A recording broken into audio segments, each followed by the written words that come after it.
When Nelson Mandela arrived at Robben Island, the government thought they had finally silenced one of the most powerful voices against apartheid. But prison didn't destroy Mandela. It transformed him. Robben Island was one of the harshest prisons in the world. Political prisoners were treated like common criminals, subjected to extreme conditions. Mandela's cell was tiny, barely big enough for a man to lie down.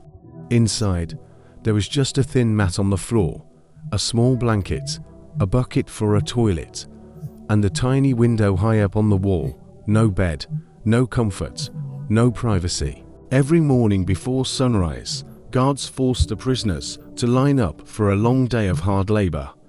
Their main job was working in a limestone quarry under the burning sun. 4 hours, they'd break rocks with heavy tools. The dust from the limestone was so bad that it damaged Mandela's lungs and permanently affected his eyesight. But even in those brutal conditions, Mandela refused to let prison break his spirit. Instead, he focused on something powerful: discipline. He believed that education was one of the most powerful weapons in the fight for freedom. So he turned Robben Island into something totally unexpected: a classroom. The prisoners started teaching each other. Some taught politics, others history, languages, and law. Over time, Robben Island became known among the prisoners as the University of Robben Island. Mandela himself spent countless hours reading and studying. He studied law, government systems, military strategy, African history, and world politics. He even started learning Afrikaans, the language of the white South African government. A lot of prisoners were shocked. Why would he learn the language of his oppressors? Mandela explained something very important.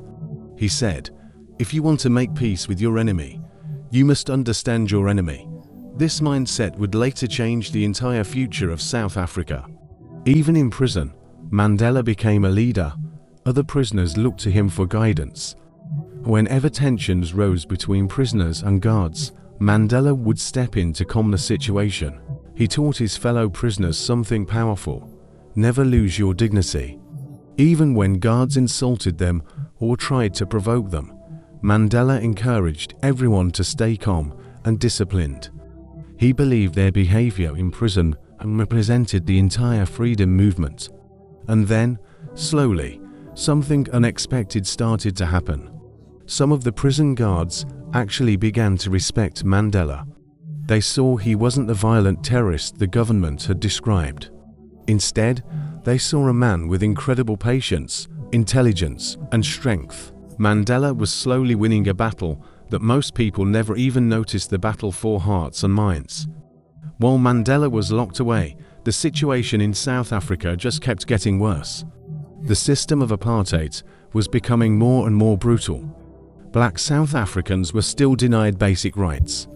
Families were torn apart, and communities were destroyed.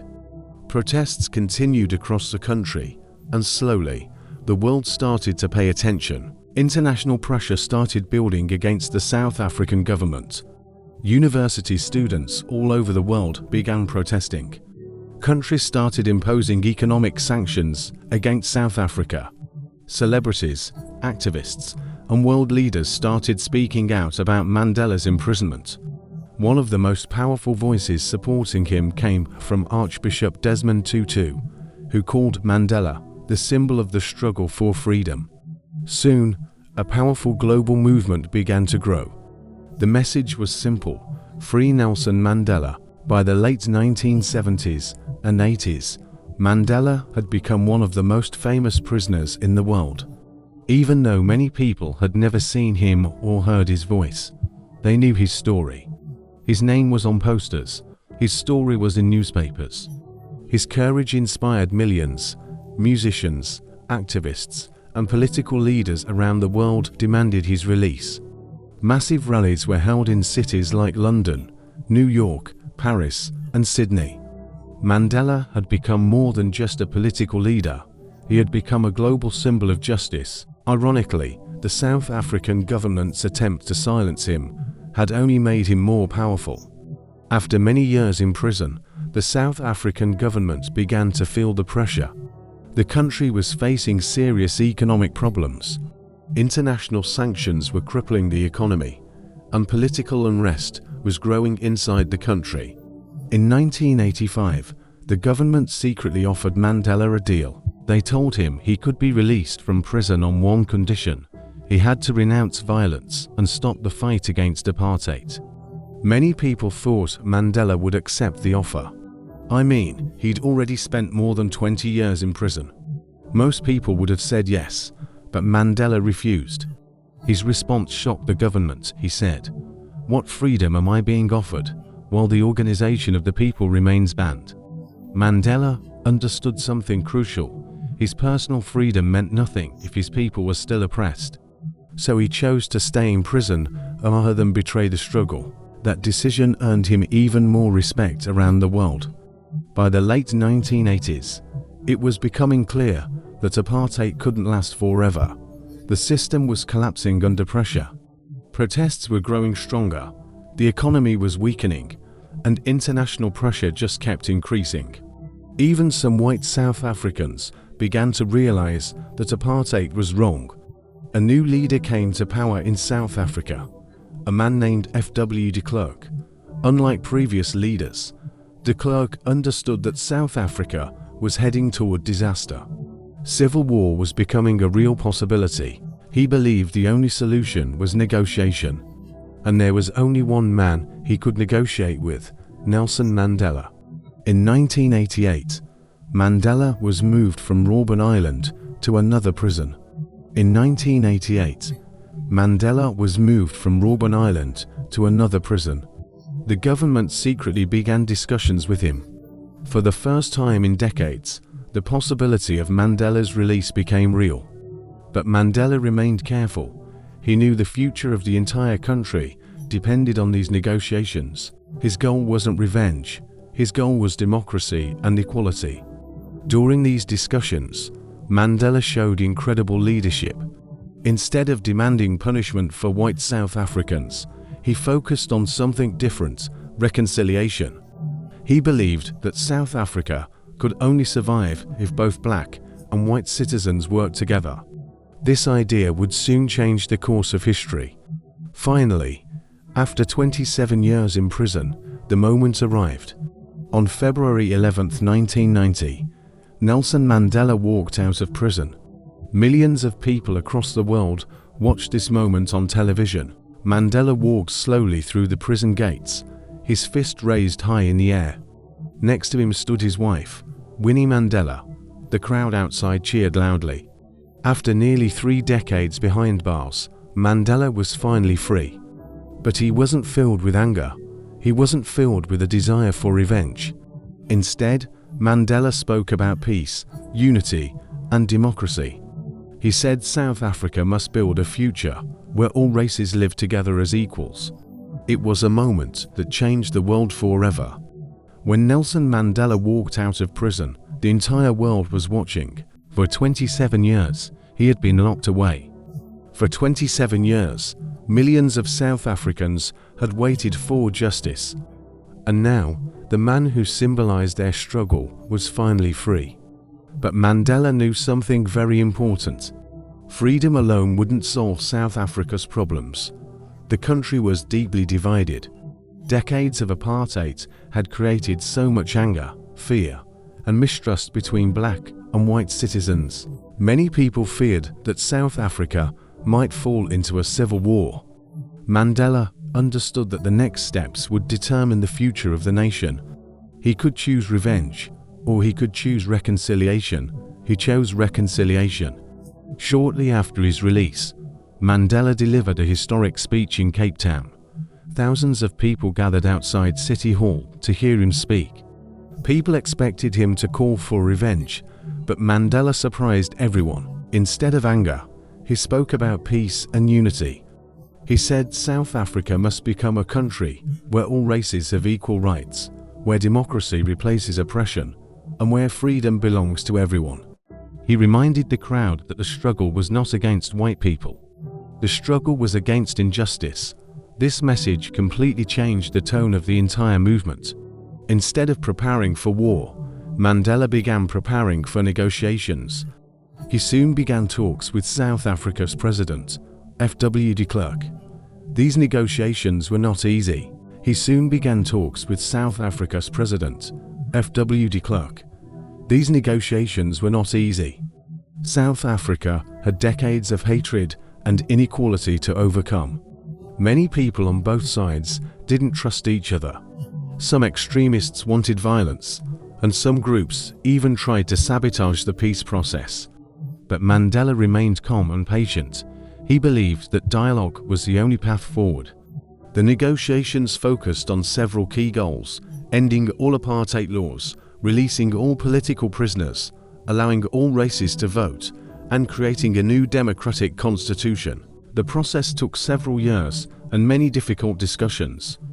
But Mandela's leadership helped keep the talks moving forward. He constantly reminded people that the goal wasn't to defeat one group. The goal was to build a united South Africa. The world recognized the importance of Mandela's leadership. In 1993, Mandela and F.W. de Klerk were awarded the Nobel Peace Prize. This prize honored their efforts to peacefully end apartheid and create democracy in South Africa. It was an incredible moment. Just a few years earlier, Mandela had been a prisoner.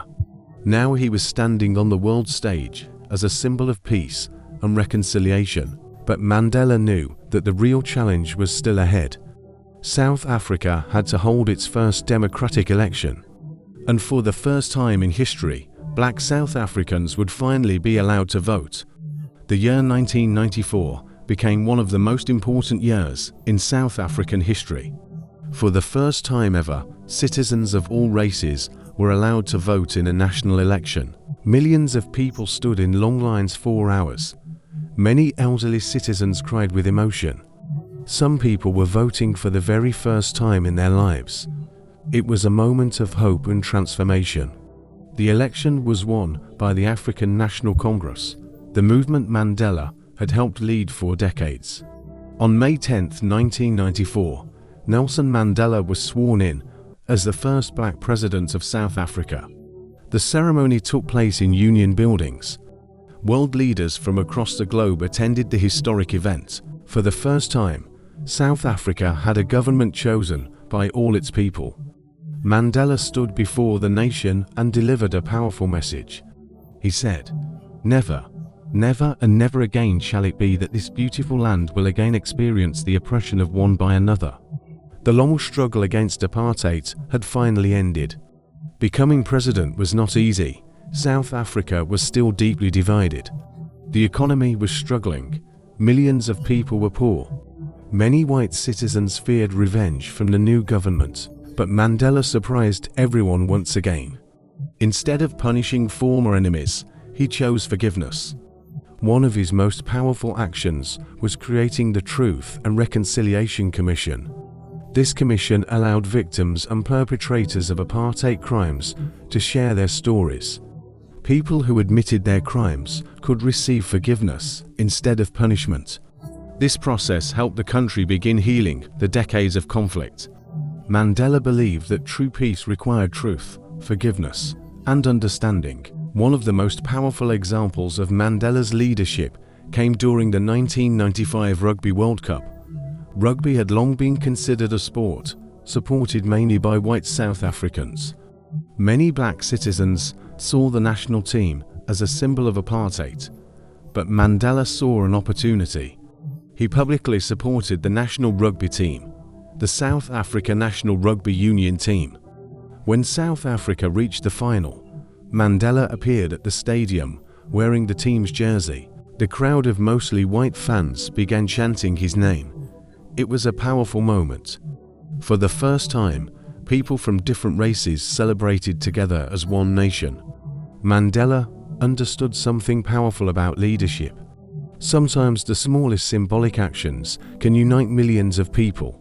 Nelson Mandela's life offers powerful lessons for anyone chasing success. 1. Patience is powerful. Mandela waited 27 years in prison, but he never gave up on his mission. 2. Education is a weapon even in prison. Mandela kept learning and growing. 3. Forgiveness is strength. True leaders do not seek revenge, they build unity.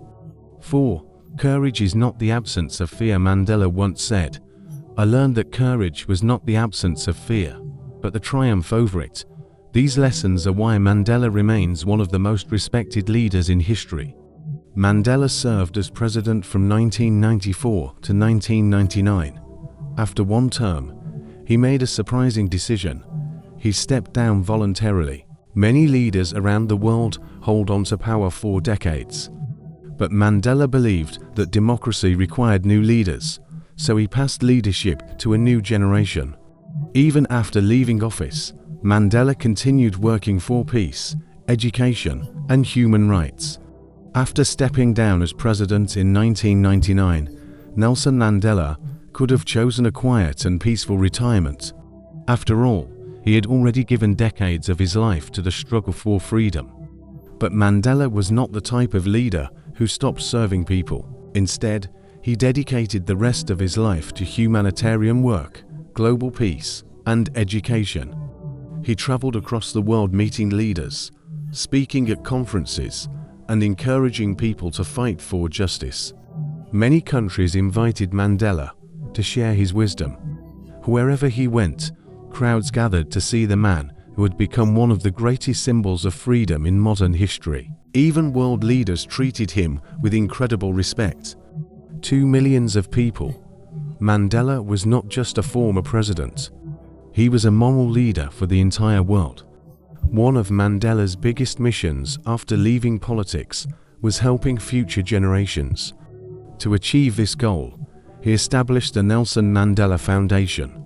The foundation focused on several important causes: education for young people, fighting poverty, promoting social justice, supporting democracy, and human rights. Mandela strongly believed that education was the key to changing the world. One of his most famous quotes says, "Education is the most powerful weapon which you can use to change the world." Because Mandela had been denied many opportunities during apartheid, he wanted future generations to have access to knowledge and opportunity. Through scholarships, programs, and community projects, the Mandela Foundation helped thousands of young people build better futures. In the early 2000s, South Africa faced a serious crisis. Millions of people were suffering from HIV/AIDS at the time. Many governments and leaders were hesitant to openly discuss the issue. But Mandela decided to speak out. He used his global influence to raise awareness about the disease. He encouraged governments to invest in healthcare, treatment, and education. In 2005, Mandela made a deeply personal announcement. His son, Makgitho Mandela, had died from AIDS-related illness. Instead of hiding the truth, Mandela shared it publicly. He said the country needed to break the silence and stigma surrounding the disease. His courage helped millions of people talk openly about HIV, AIDS, and seek treatment. Once again, Mandela used his personal pain to help others. Mandela's influence reached far beyond South Africa. He became a global ambassador for peace.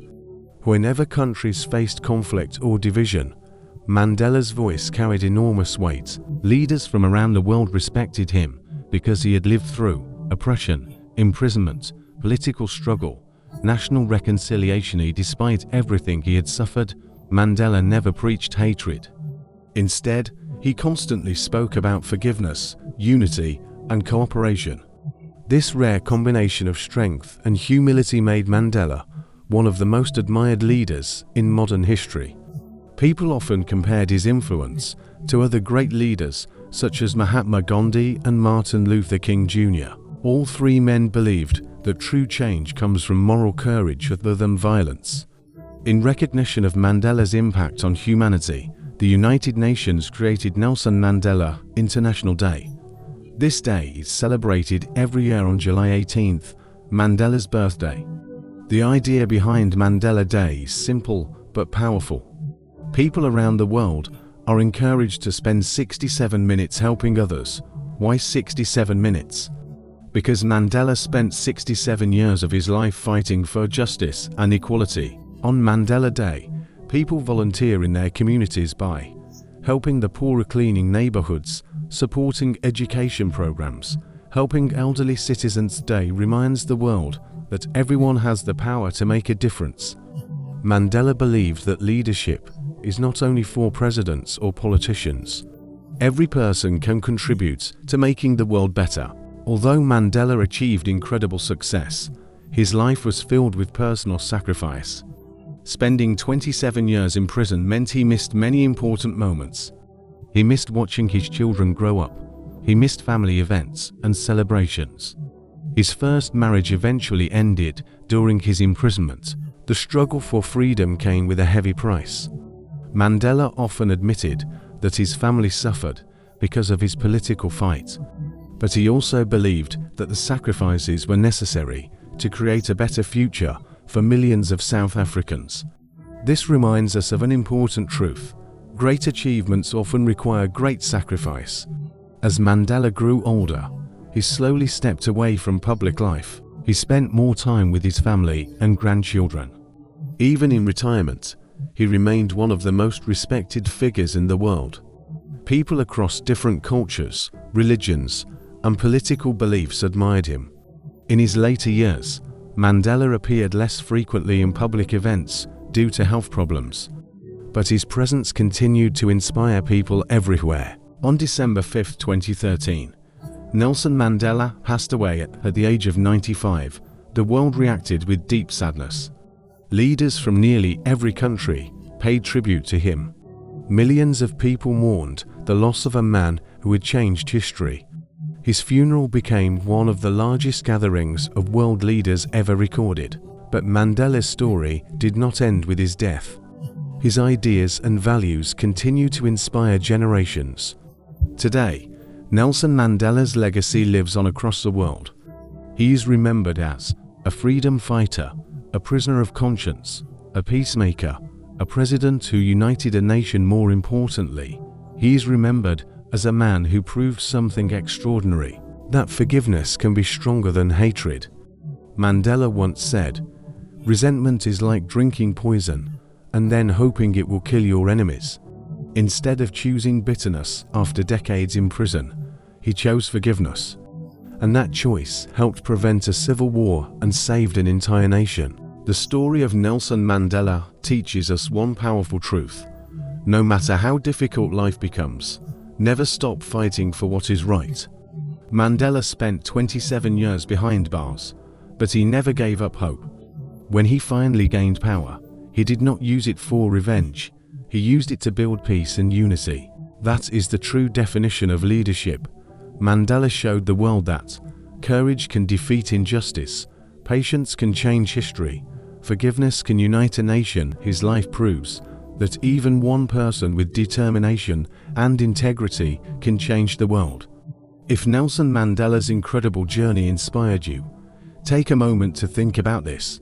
A man who spent 27 years in prison walked out not with hate, but with forgiveness, and changed the future of an entire nation.